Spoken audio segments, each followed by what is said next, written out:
Ininspeksyon ng Armed Forces of the Philippines ang mga kabataang Muslim mula sa mga lungsod ng Quezon at Taguig kaugnay ng paggunita ng Idil Adha o Feast of Sacrifice ng relihiyong Islam.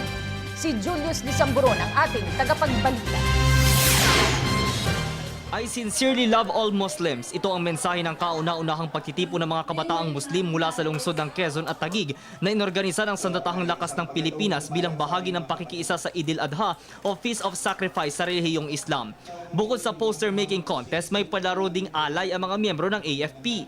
Kayo po ay aming tinatanggap, malugod na tinatanggap dito sa Campo General Emilio Aguinaldo, ang GHQ, upang makasama ninyo sa pagdiriwang ng dakilang araw na ito para sa ating lahat. Sana po mag-enjoy kayo sa ating pagsasama-sama. Kauswagan Lanao del Norte, tinulungan ng mga sundalo at mga Kristiyano, pagpapakita na ang mga Kristiyano, mga sundalo ay nagmamahal sa mga Muslim. Lula ng mga 6x6 trucks, tinungo ng mga kalahok ang isang bahagi ng kampo kung saan sila bubuhon ng magandang samaan at bayanihan sa kanilang kapwa.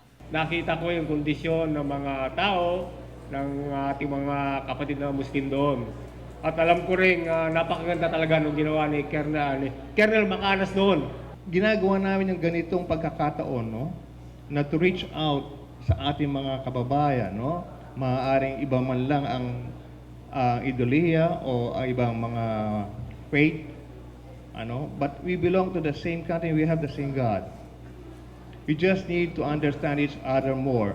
Itinuring namang isang picnic ni Colonel Peter Sosiangco ang nasabing pagdiriwang dahil hindi alintana sa bawat isa ang aspeto ng relihiyon para magturingan na iisang pamilya. Meron tayong mga activities dito, aside from explaining to them what we're doing, challenge them to come up with their ideas, no, dito sa poster making contest.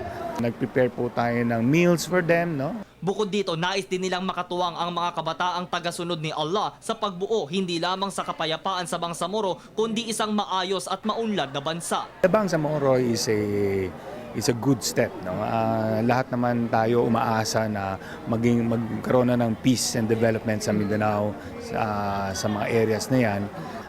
We're just doing our simple and small part by reaching out to them also. This is the first time I think this is being done. Anuman ang kultura, anuman ang pinanggalingan, dapat mangibabaw ang pantay-pantay na karapatan sa bawat isa. Malaki naman ang Pilipinas, no? Lahat naman tayo magkasama-sama rito. It's our obligations, whether you're Muslims, Christians, or whatever religion you have, you're also a Filipino. So I guess we really have to take care not only of the Muslim, but we take care of each other. Para sa Telebisyon ng Bayan, ako si Julius Disamburon.